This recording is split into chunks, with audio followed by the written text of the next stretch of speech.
तो आज हम स्टार्ट कर रहे हैं कॉन्स्टिट्यूशन ऑफ इंडिया के कॉन्स्टिट्यूशन ऑफ इंडिया में जो प्रियम्बल वाला पार्ट है।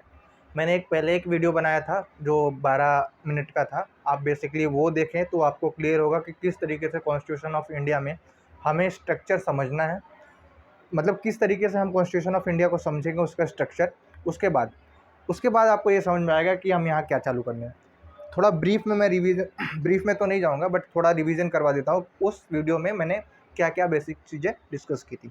ठीक है, पहले हमने ये देखा था कि कॉन्स्टिट्यूशन में पहले 22 पार्ट्स हुआ करते थे, अभी कितने हैं? 25 पार्ट्स हैं। पहले 8 शेड्यूल हुआ करते थे, अभी 12 शेड्यूल है। ठीक है, ये प्रेजेंट का है। ठीक है, तो पार्ट्स और शेड्यूल क्या होता है फिर से मैं ब्रीफ कर देता हूँ। जैसे हमारा चैप्टर नंबर होता है, वैसे पार्ट्स होते हैं। जैसे पेज नंबर होते हैं उसके अंदर 1 2 3 4, उसी तरह के आर्टिकल्स होते हैं। तो पार्ट्स के अंदर क्या होंगे? आर्टिकल। जैसे पहला है यूनियन टेरेटरी, तो आर्टिकल 1 to 4, ठीक है ना। दूसरा है सिटीजनशिप, तो आर्टिकल 5 to 11। तो इस तरीके से पार्ट्स है, पार्ट्स के अंदर 22 पार्ट्स है, 22 पार्ट्स के अंदर आर्टिकल्स दिए हुए हैं। और जो चीज़ें उसके अंदर नहीं कवर हो पाई हैं वो किस में लिखी गई हैं? शेड्यूल्स में लिखी गई है। Just a second.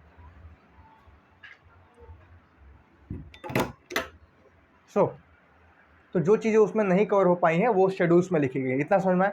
तो फर्स्ट पेज होता है वो क्या होता है? प्रियम्बल होता है। तो हम यहाँ पे देखेंगे प्रियम्बल, ठीक है ना, प्रियम्बल ऑफ द कॉन्स्टिट्यूशन। ठीक है, ये समझ लिया। ये समझने के लिए, थोड़ा बेसिक स्ट्रक्चर समझने के लिए कॉन्स्टिट्यूशन को किस तरीके से याद किया जा सकता है और किस तरीके से स्ट्रक्चर्ड है, तो वो जो पहला वीडियो है वो देख लें। ठीक है, तो प्रियम्बल जिसको प्रस्तावना भी कहते हैं, ठीक है ना, इस तरीके से कुछ प्रियम्बल होता है। आपने देखा होगा कभी एनसीईआरटीज़ वगैरह की, या फिर गुजरात जो बोर्ड्स होती है उसके फर्स्ट पेज पे कभी दिया होता था कि अगर आप हम लोअर स्टैंडर्ड्स में दिया होता है, इस टाइप का लिखा होता था। We the people of India having solemnly resolved to constitute India into sovereign socialist secular democratic republic and to secure its all citizen justice social economic and political justice secure करने के लिए क्या करता है? जस्टिस। फिर liberty की बात करता है। Liberty of thought, expression, believe, faith and worship, equality of status, opportunity, इस तरीके से है। ये आप याद कर लेंगे, ठीक है ना। अब कुछ चीज़ें मेरे को इसमें बतानी है। जैसे कि मैंने डब्बा बनाया था पहले से ही, कुछ चीज़ों को मैंने बॉक्स में करके रखा हुआ है, ठीक है।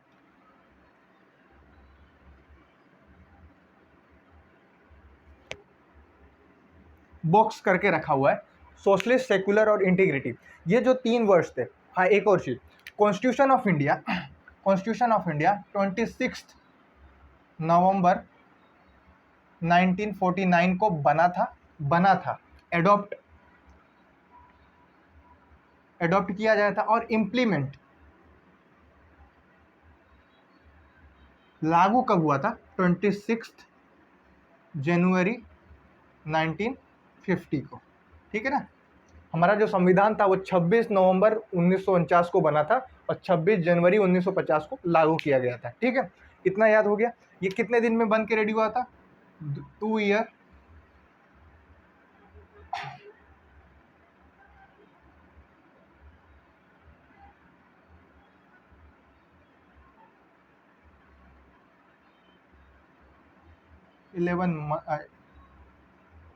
18 months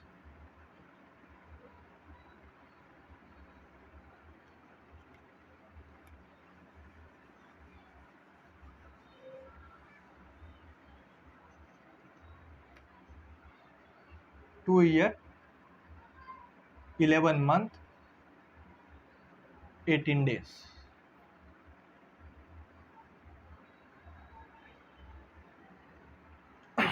इतने समय लगे थे संविधान को बनने में। और इंडिया का जो संविधान वो पूरे दुनिया का सबसे बड़ा लिखित संविधान है। जैसे ब्रिटेन में लिखित संविधान नहीं है, ओरल है, मुजबानी है, रिटन संविधान नहीं है। तो इंडिया का सबसे वर्ल्ड का सबसे बड़ा संविधान जो है वो इंडिया है, वो भी रिटन में, ठीक है। तो हम इतना समझ लिए पहला कि 26 नवंबर 1949 को बनाया गया था कॉन्स्टिट्यूशन ऑफ इंडिया, ठीक है। उसके बाद इम्प्लीमेंट कब किया गया, लागू कब किया गया? 26 नवंबर 1950 को लागू कर दिया गया। कितने दिन लगा बनने में? 2 साल 11 महीने और 18 दिन लगे, ठीक है। तो हमने क्लियर कर दिया कि पहले कॉन्स्टिट्यूशन में पार्ट्स होते हैं, शेड्यूल होते हैं और आर्टिकल्स होते हैं। पार्ट जैसे हमारा चैप्टर्स होता है तो उसके तरीके से हमारे पार्ट्स होते हैं। 22 पार्ट थे पहले, अब हो गए हैं 25, ठीक है ना। पहले 8 शेड्यूल थे, अब हो गए हैं 12। शेड्यूल वो चीज़ होता है जिसके जो आर्टिकल के अंदर मेंशन नहीं हो पाता है वो शेड्यूल में लिखा जाता है। अब यहाँ आपको क्लियरिफाई हो जाएगा, ठीक है। तो ये है प्रियम्बल। प्रियम्बल है कॉन्स्टिट्यूशन का पहला पेज। जो पहला पेज होता है वो प्रियम्बल होता है, जिसको प्रस्तावना भी कहते हैं। अब मैंने यहाँ पे 3 चीज़ लिखी हुई है, सोशलिस्ट, सेक्युलर और इंटीग्रिटी, मार्क किया हुआ है, ठीक है। जब यहाँ 26 नवंबर 1949 को बना था और 26 जनवरी 1950 को जब इम्प्लीमेंट लागू किया गया था, तब ये वर्ड नहीं जोड़े गए थे, तब ये वर्ड नहीं थे इस प्रियम्बल के अंदर। ये 3 वर्ड, सोशलिस्ट, सेक्युलर और इंटीग्रिटी, फिर से रिपीट कर रहा हूँ, सोशलिस्ट, सेक्युलर और इंटीग्रिटी वर्ड नहीं थे। हमारा ये सोशलिस्ट, सेक्युलर और इंटीग्रिटी वर्ड है वो 42nd कॉन्स्टिट्यूशनल अमेंडमेंट के तहत जोड़े गए हैं। 42nd कॉन्स्टिट्यूशनल अमेंडमेंट के तहत जोड़े गए हैं। अब अमेंडमेंट क्या होता है? अमेंडमेंट में होता है वो चीज़ है जिस तरीके से हम कोई भी संविधान में बदलाव कर सकते हैं। जैसे जब संविधान बनाने वाले निर्माताओं ने एक आर्टिकल बनाया था, आर्टिकल 368, ठीक है। इसके तहत संविधान में संशोधन किया जा सकता है। ये आर्टिकल ये प्रावधान देता है कि संविधान में किसी भी प्रकार का संशोधन किया जा सकता है। फॉर एग्जाम्पल, जैसे साइबर क्राइम उस टाइम पे नहीं था, अभी साइबर क्राइम बढ़ रहा है, तो इसके लिए अगर हमें कोई कानून बनाना है या फिर हमें कोई पार्ट आर्टिकल ऐड करने हैं तो हम अपने संविधान में ऐड कर सकते हैं, ठीक है। तो हमारे निर्माताओं ने इतनी बुद्धि लगाई थी कि अगर हमें समय के अनुसार अगर कुछ बदलाव करना हो तब हम उसमें बदलाव, संविधान में बदलाव कर सकते हैं आर्टिकल 368 के तहत। अभी तक 106 कॉन्स्टिट्यूशनल अमेंडमेंट हो चुके हैं। कितनी बार बदलाव हो चुका है संविधान में? 106 बार बदलाव। जो 42वां बदलाव था उसके तहत प्रियम्बल के अंदर 3 वर्ड जोड़े गए हैं, सोशलिस्ट, सेक्युलर और इंटीग्रिटी। इतना समझ में आ गया। और ये प्रियम्बल है, we the people of India, आपने पढ़ाई होगा या फिर आपके बुक्स और नोटबुक्स में दिख जाएगा। ये 3 वर्ड महत्वपूर्ण है कि ये 3 वर्ड पहले नहीं थे, बाद में जोड़े गए हैं, ठीक है। अब आते हैं इससे रिलेटेड कुछ केसेस हैं सुप्रीम कोर्ट के। ये प्रियम्बल जो है कॉन्स्टिट्यूशन का पार्ट है कि नहीं? पेज तो भले है, भले पहला पेज जो है प्रियम्बल का है, बट ये उसका पार्ट गिना जाता है या नहीं गिना जाता है? सुप्रीम कोर्ट के 3 जो है केसेस हैं वो हम आपके देखेंगे, ठीक है ना। इतना समझ में आ गया।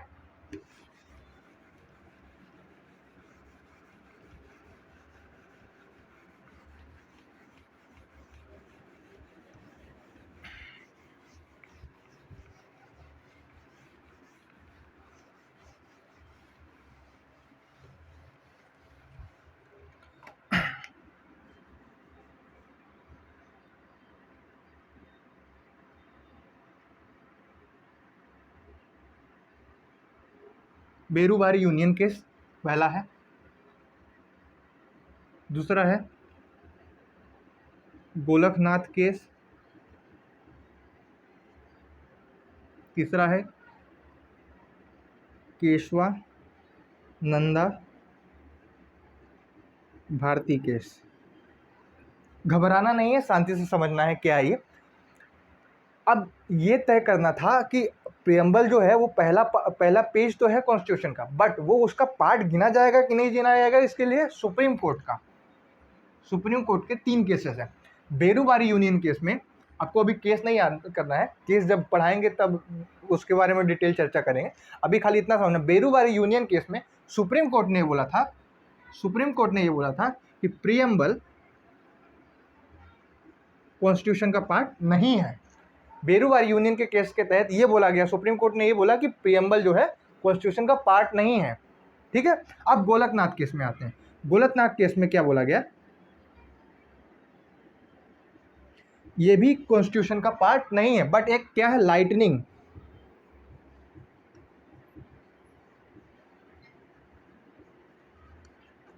बीकन है। क्या है? Lightning beacon. अब ये क्या होता है? इसका मतलब ये जो पहला केस है इसमें ये बताया गया कि प्रियम्बल जो है कॉन्स्टिट्यूशन का पार्ट नहीं है, और दूसरे केस में कहा गया कि प्रियम्बल कॉन्स्टिट्यूशन का पार्ट नहीं है, बट वो एक रास्ता दिखाता है कि हमारे निर्माताओं ने हमारे किस ढंग से, क्या सोच से, किस अप्रोच से कॉन्स्टिट्यूशन को बनाया होगा, वो प्रियम्बल में दर्शाया जाता है। सोशलिस्ट, सेकुलर, ठीक है, सोशलिस्ट सेकुलर तो अभी ऐड हुआ है, सोवरेन, यूनिटी एंड इंटीग्रिटी, ये सारी चीज़ें इसके अंदर ऐड की गई हैं, ठीक है। तो अब इस केस के अंदर प्रियम्बल जो है कॉन्स्टिट्यूशन का पार्ट नहीं है, बट क्या है, लाइटनिंग बीकन है। ये हमें एक रास्ता दिखाता है, ये आगे हम क्या बोलते हैं, उससे जो है निर्माताओं ने जो भी काम किए होंगे उसके ध्यान में रखते हैं। अब केशवानंदा भारती केस, केशवानंदा भारती केस में क्या है कि प्रियम्बल जो है, सुप्रीम कोर्ट ने ये बोला था कि जो प्रियम्बल है वो कॉन्स्टिट्यूशन का पार्ट है, ठीक है ना। इसके तहत ये बोला गया कि कॉन्स्टिट्यूशन का पार्ट है, बट ये नॉन एनफोर्सिएबल है।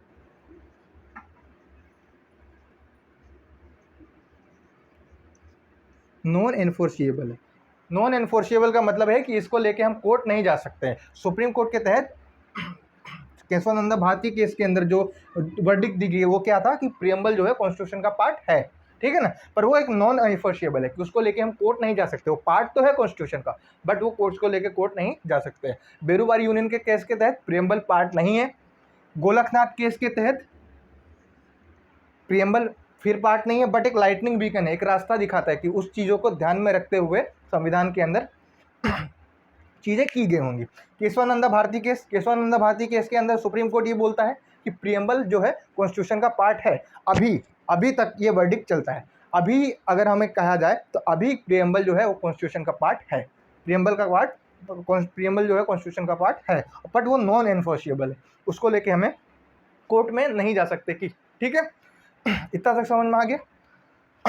अब ये हो गया प्रियम्बल का पार्ट। प्रियम्बल में 42वें संशोधन के तहत 3 वर्ड जोड़े गए, सोशलिस्ट, सेक्युलर और इंटीग्रिटी, वो हमने देख लिया।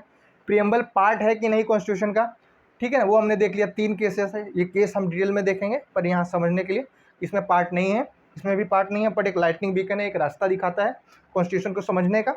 तीसरा, केशवानंदा भारती केस के तहत ये प्रियम्बल जो है पार्ट है, पर ये एनफोर्सिएबल नहीं है, इसके लिए हम कोर्ट नहीं जा सकते। समझ में आ गया। अभी तक का जो वर्डिक्ट है इसके हिसाब से प्रियम्बल जो है कॉन्स्टिट्यूशन का पार्ट है, पर उसको लेके हम कोर्ट नहीं जा सकते। ये समझ में आ गया। अब चालू करते हैं हम part 1 of the constitution.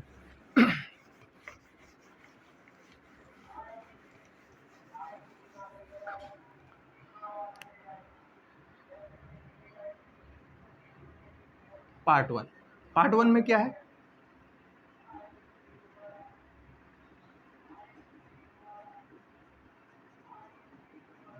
Union and it's territory, ठीक है ना। इसके अंदर क्या किया गया है अब ये बताया गया है। इसके अंदर पार्ट 1 के अंदर आर्टिकल 1, ठीक है ना, ए, India that is Bharat.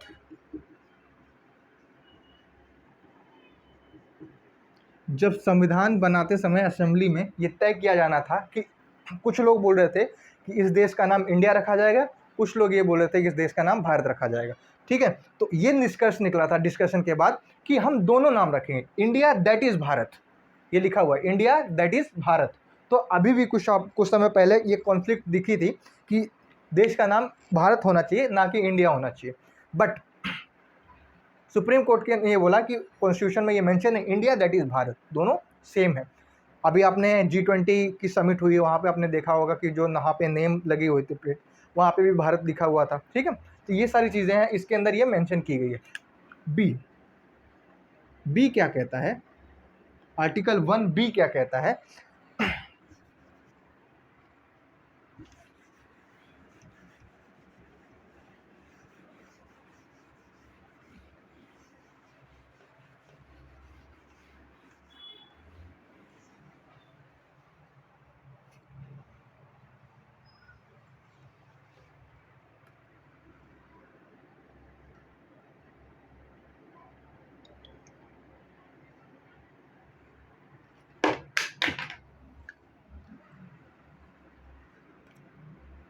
Name of the union and it's territory.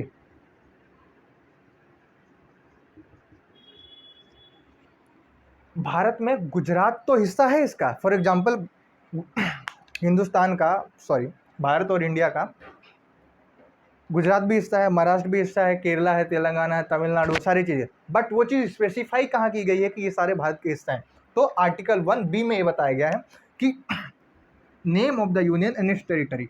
अब शेड्यूल का काम आता है। मैंने बोला था पहले ही कि जो चीज़ें आर्टिकल में नहीं मेंशन हो पाई हैं वो शेड्यूल में मेंशन हो जाए। कैसे? जैसे आप किसी को फ़ोन मिलाते हैं तो वहाँ पे बोलता है the call has been forwarded to the other number, तो यहाँ से एक शेड्यूल को फॉरवर्ड कर देता है शेड्यूल 1। तो शेड्यूल 1 क्या है? शेड्यूल 1 में क्या है? यूनियन टेरिटरी का नाम लिखा गया है, मतलब यूनियन का राज्य और केंद्र शासित प्रदेशों का नाम लिखा गया है कि कौन कौन से राज्य और केंद्र शासित प्रदेश हैं जो इंडिया के अंदर आते हैं, उसके सारे नाम वहाँ पे मेंशन है शेड्यूल 1 में। बी में बताया गया है कि नाम है, पर नाम कहाँ है? शेड्यूल 1 में है। ठीक है, अब आते हैं सी, आर्टिकल 1 सी। ये कहता है कि क्षेत्र को किस तरीके से विभाजित करके कैसे बांटेंगे। जैसे राज्य तो अब एरिया तो मिल गया हमें, उसको किस तरीके से बांटेंगे। उसमें है स्टेट और यूटी, कि हम राज्य, हमारे जो भारत में राज्य है और यूनियन केंद्र शासित यूनियन टेरिटरी केंद्र शासित प्रदेश है। तो 28 राज्य और 8 केंद्र 28 राज्य और 8 केंद्र शासित प्रदेश हैं। ठीक है ना, और इनके सारे जो नाम है वो बी में बताया गया है, पर वो किस में लिखा गया? शेड्यूल 1 में लिखा गया। इतना समझ में आ गया? ठीक है, इसमें ये भी प्रोविजन है कि कोई भी स्टेट को और अगर हम एडमिट करते हैं उसके इसके तहत सी के तहत कर सकते हैं, और भी कोई अगर दूसरी टेरिटरी है उसको भी हम इसके अंदर इंक्लूड कर सकते हैं। इतना समझ में आ गया? Part 1 union and territory. A में क्या है? India that is Bharat. India का नाम में ये मेंशन किया गया, इंडिया दैट इज़ भारत, जो इंडिया है वही भारत है। Name of the union territories, जो हमारे जो देश है, देश में जो अलग अलग राज्य हैं और केंद्र शासित प्रदेश, उनके नाम के कौन कौन से एरिया हमारे भारत के अंदर आते हैं, वो शेड्यूल 1 में लिखा गया है, बताया गया है बी में, फॉरवर्डेड वाला। ठीक है, सी में ये बताया गया है कि किस तरीके से हमारा देश विभाजित है, स्टेट में है और यूटी में है, किस राज्य में है और केंद्र शासित प्रदेश में है। ये तो ठीक है। Part 1 article 1 part 1 article 1। ठीक है, अब हम देखेंगे आर्टिकल 2। पार्ट 1 यूनियन टेरिटरी कहाँ तक है? आर्टिकल 1 to 4, 1 से लेके 4 तक है पार्ट 1। ठीक है, इतना समझ में आ गया? अब हम आगे बढ़ते हैं।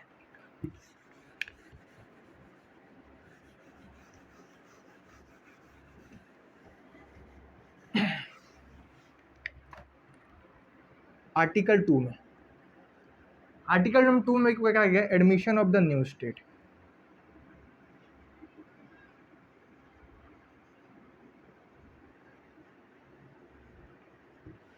अब सीधा सीधा मतलब होता है एडमिशन का, मतलब कोई भी नया राज्य हम आप राज्य के एरिया को अपने राज्य मतलब सिंध भारत में शामिल कर सकते हैं। जैसे अभी पाकिस्तान का चल रहा है, जो ये पाकिस्तान का नक्शा एकदम कुत्ता जैसा है। आप, मैं मजाक नहीं कर रहा हूँ, आप सर्च कीजिएगा गूगल पे, उसका मैप अलग से निकाल के रखिएगा, ऐसे ढंग से तो नहीं बनेगा।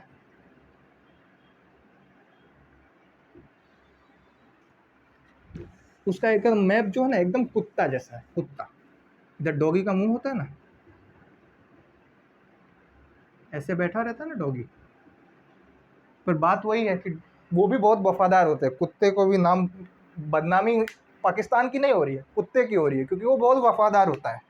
तो ये लोग नहीं है। ठीक है ना, समझ लो इसको पूछ दिए, इसको तोड़ दिए और इसको अपने में मिला दिए भारत में, कि अब जाओ ये हो गया भारत का हिस्सा, ये इंडिया का हिस्सा हो गया। इसको एक नाम देंगे, अलग से नाम देंगे। तो अगर ये नाम दे रहे हैं, ठीक है ना, तो किस आर्टिकल के तहत इसको अपने अंदर लेंगे? आर्टिकल 2 याद रखना है। यहाँ प्लस में पाकिस्तान लिख भी देते हैं, समझ लीजिए। इसको तोड़ के पूछ के अपने अंदर ले लिए। तो अब क्या हो गया? वो इसको अपने अंदर तो ले लिया, अब इसको किस आर्टिकल के तहत ये आएगा? आर्टिकल 2 के तहत। क्या बोलता है? Admission of the new state, कोई भी नया राज्य बना सकते हैं। हमारे पास 28 राज्य देखे थे, इतना बड़का एक राज्य और बन जाएगा, हो जाएगा 29 राज्य हो जाएगा। ठीक है, या फिर इसको भी तोड़ देंगे। ये बलूच वाला तो अपना मांग ही रहे हैं, उसके बाद ये साइड वाला सिंध एंड पंजाब वाला रीजन। ठीक है, तो क्या है सेकेंड आर्टिकल में क्या बताया गया? Admission of the new state. Pakistan को पूछ के अंदर ले लिया, अब नया स्टेट बन जाएगा। ठीक है, admission of the new state किसके अंदर? आर्टिकल किसके तहत? आर्टिकल 2 के तहत। ठीक है, अब आर्टिकल 3 क्या कहता है?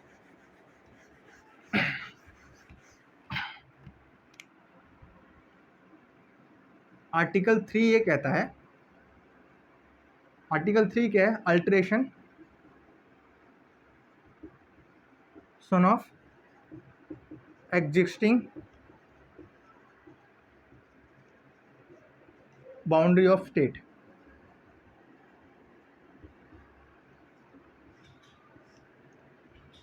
Existing state boundary. ठीक है, अब ये क्या मतलब हो गया इसका मतलब ये है कि कोई राज्य जो पहले से बना हो गया, फॉर एग्जांपल गुजरात है, गुजरात में अगर हम चाहें सौराष्ट्र वाला हिस्सा अलग करने के लिए और बाकी का गुजरात का अलग करने के लिए हम कर सकते हैं। उसके लिए प्रेसिडेंट चचा से पूछने की जरूरत नहीं है, बिना प्रेसिडेंट के पूछे हम इसको काम को कर सकते हैं, सिंपल मेजोरिटी से। अलग अलग मेजोरिटी होता है वो हम बाद में बताएंगे कि बिना उसके पूछे आर्टिकल 3 के तहत किसी भी राज्य का हम एरिया बदल सकते हैं। गुजरात को महाराष्ट्र का भी कुछ पार्ट अलग डाल सकते हैं, समझ लो गुजरात और महाराष्ट्र को एक करना है, फिर से बड़ा बनाना है, तो इसके तहत किया जा सकता है, उसकी बाउंड्री में चेंज किया जा सकता है। गुजरात को समझ लो 2 पार्ट में तोड़ना है, सौराष्ट्र अलग करना है, बाकी गुजरात अलग करना है, तो किया जा सकता है। समझ लीजिए ही पाकिस्तान का ले लेते हैं, समझ लो ये बलूचिस्तान को अलग करना है, फिर इधर अलग करना है, तो इधर हम 2 राज्य बना जाएंगे। पहले 28 थे, यहाँ 2 और ऐड हो जाएगा, ठीक है ना, 30 राज्य हो जाएगा। इसको पूछ के अंदर ले लेना है, वो तो जल्दी ही हो जाएगा, मुझे ऐसा लग रहा है। ठीक है, तो किसके तहत होगा? आर्टिकल 3 के तहत, जो पहले से बना हुआ है। आर्टिकल 2 के तहत क्या, इसको अपने अंदर ले लिए। अब आर्टिकल 3 के अंदर क्या किया, उसको पूछ के उसका बाउंड्री जो है बना दिया, इसको अलग कर दिया, इसको अलग कर दिया, या 2 राज्य बना दिए। ठीक है ना, किसी भी बाउंड्री को अल्टरेशन किया जा सकता है जो पहले से हो, एग्जिस्टिंग बाउंड्री कि जो पहले से राज्य बना हुआ है उसकी सीमाओं में फेरबदल हम कर सकते हैं। किसके तहत? आर्टिकल 3 के तहत। किसके तहत कर सकते हैं हम? आर्टिकल 3 के तहत कर सकते हैं। ठीक है, तो ये हो गया आर्टिकल 3। अब देखते हैं आर्टिकल 4 कितना था, आर्टिकल तक था 1 और 4। ठीक है, आर्टिकल 4, आर्टिकल ये 4 कहता है चेंज और अमेंडमेंट इन शेड्यूल 1 और 5। अब ये शेड्यूल 1 और 5 क्या है, मैम समझते हैं। ज़्यादा समझने, पूरा शेड्यूल अभी समझने की जरूरत नहीं है, खाली इतना समझना है। पहले हम बताए थे कि यहाँ पे हम बताए थे आर्टिकल 1, रिवीजन भी हो जाएगा, कि इंडिया दैट इज भारत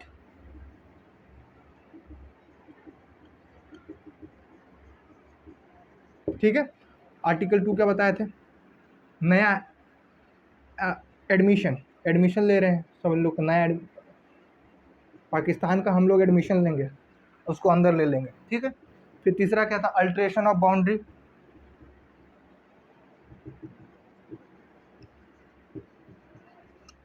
मतलब कि किसी एरिया को जो राज्य है पहले से, उसके बाउंड्री को हम बदल सकते हैं। चौथा, change in the amendment in the schedule 1 और 5। जैसे हमने बताया था एडमिशन ऑफ द स्टेट, यहाँ पे इसके अंदर पार्ट के बाद कि कोई भी राज्य का नाम 1B के अंदर हम ये बताए थे कि कोई राज्य का नाम है तो किसके अंदर लिखा गया है? 1B के अंदर लिखा गया है। अब समझ लो पाकिस्तान को पूछ के 2 के तहत अपने अंदर ले लिए, पर उसका नाम 1 के अंदर तो लिखना पड़ेगा ना। मैंने बोला था इसके तहत आर्टिकल 1B के तहत, याद करो मैं आर्टिकल 1B के तहत मैंने ये बोला था कि राज्य के जो नाम है वो कहाँ लिखेंगे? शेड्यूल 1 में। हर चीज़ आर्टिकल के अंदर लिख पाना मुश्किल नहीं, पॉसिबल नहीं होता है, तो उसको कहाँ लिखा जाता है? शेड्यूल में लिखा जाता है। तो पहले 8 थे, अब कितने होंगे? 12। तो पहले शेड्यूल में क्या है? पहले शेड्यूल में क्या है? राज्य और केंद्र शासित प्रदेश के नाम लिखे गए हैं। तो समझ लो आपकी पाकिस्तान को पूछ के अपने में ले लिए, तो उसके लिए पहले जो आर्टिकल शेड्यूल है उसमें चेंज करना पड़ेगा ना। शेड्यूल जो है 1 में फिर पाकिस्तान का नाम कुछ दिए, उसका नाम अब मिट जाएगा, अब उसका तो नाम कोई दूसरा रख देंगे, Pakistan occupied by India, Pakistan occupy India. अब उसको अंदर ले लिए, तब यहाँ उसका एक राज्य का नाम बनाएंगे और उसके अंदर डाल देंगे फर्स्ट शेड्यूल के अंदर। ठीक है, तो फर्स्ट शेड्यूल का, तो 4th आर्टिकल क्या कहता है? Change in the amendment of first and 5th schedule. First schedule के अंदर क्या आता है? राज्यों के नाम, इसके तहत हम नाम है, और admission of the second article के 1B के तहत नाम दिया गया है कि नाम रखना है, नामकरण करेंगे उसका। ओम स्वस्ति न इंद्रो विदस्तवाहा, उसका एक पूरा अच्छे से सेरेमनी करेंगे, उसका नामकरण करेंगे। सेकंड, उसको एडमिशन अपने अंदर ले लेंगे। अपने अंदर अब ले लिया तो पहले शेड्यूल में चेंज करना पड़ेगा, उसका नाम लिखना पड़ेगा। एडमिशन करते हैं ना, उसका नाम लिखेंगे। हाँ, फादर नेम इंडिया, सन पाकिस्तान। ठीक है, नाम लिखेंगे। तो change in the first schedule, तो फर्स्ट शेड्यूल में लिखना पड़ेगा, और 5th शेड्यूल में चेंज करना पड़ेगा। फर्स्ट शेड्यूल में नाम लिख देंगे। 5th शेड्यूल में क्या है? राज्यसभा की सीटें हैं, जो पार्लियामेंट आप देखोगे, पार्लियामेंट का जो राज्यसभा की सीट है, RS लिखते हैं, राज्यसभा की जो सीटें हैं वो किस में दी हैं? 5th शेड्यूल में दी हैं। किस में दी गई हैं? 5th शेड्यूल में दी गई हैं। ठीक है ना, 5th शेड्यूल में दी गई हैं, तो उसमें भी बदलाव करना पड़ेगा कि हर राज्य से राज्यसभा की सीटें हैं तो उसके अंदर चेंज करना पड़ेगा, तो 5th शेड्यूल के अंदर चेंज करना पड़ेगा और 1st शेड्यूल के अंदर चेंज करना पड़ेगा। ठीक है ना, चलिए, तो ये हमने देख लिया आर्टिकल 1 to 4। फिर से थोड़ा रिवीजन कर सकते हैं। कॉन्स्टिट्यूशन है, कॉन्स्टिट्यूशन के अंदर पार्ट्स होते हैं, जैसे हमारे चैप्टर्स होते हैं वैसे उसके अंदर पार्ट्स होते हैं। जैसे हमारे चैप्टर्स होते हैं 1 to 10, 10 to 20 अलग अलग, वैसे पार्ट्स के अंदर आर्टिकल्स होते हैं। जैसे part 1 article 1 to 4, part 2 article 5 to 11, ऐसे ऐसे पार्ट्स होते हैं और उसके बाद उसके अंदर आर्टिकल होते हैं। और जो चीज़ पार्ट्स में नहीं लिखे जा सकते, जो आर्टिकल्स में नहीं लिखे जा सकते, उसको अलग से शेड्यूल में लिखे गए हैं। तो पहले हमारे पास 8 शेड्यूल थे, अभी 22 शेड्यूल हो गए हैं। पहले 22 पार्ट्स थे, अभी 25 पार्ट्स हो गए हैं। ठीक है, और अभी तक 106 संशोधन कॉन्स्टिट्यूशनल अमेंडमेंट हो चुका है। ठीक है, हमने पहला देखा था प्रियम्बल। प्रियम्बल के अंदर 3 वर्ड है, फिर से रिपीट कर देते हैं, सोशलिस्ट, सेक्युलर और इंटीग्रिटी। ये 3 वर्ड बनाते समय, कॉन्स्टिट्यूशन हमारा तब कब बना था, 26 नवंबर 1949 को, और लागू कब हुआ था, 26 जनवरी 1950 को। तो उसके अंदर ये 3 वर्ड नहीं थे, प्रियम्बल के 3 वर्ड नहीं थे, सोशलिस्ट, सेक्युलर और इंटीग्रिटी। ये 42वें संशोधन से जोड़ा गया था। कौन से संशोधन से, 42वें संशोधन से जोड़ा गया था। ठीक है, फिर हमने देखा पार्ट 1। पार्ट 1 के अंदर पहला हमने देख लिया इंडिया दैट इज भारत। ये कंक्लूजन निकल के आया कि इंडिया ही भारत है। ठीक है ना, उसके अंदर ए बी एंड सी बताएं। फिर तीसरा बताएं admission of the state, second article 2।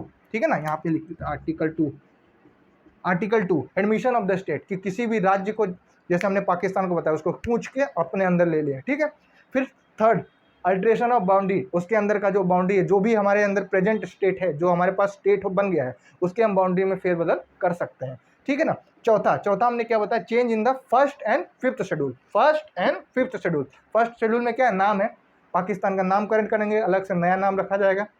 Fifth में क्या है, राज्यसभा की सीटें हैं, उसमें भी चेंज करना पड़ेगा। तो पहला जो पार्ट है यूनियन एंड टेरिटरी 1 to 4 ये समाप्त होता है। थैंक यू, जय हिंद।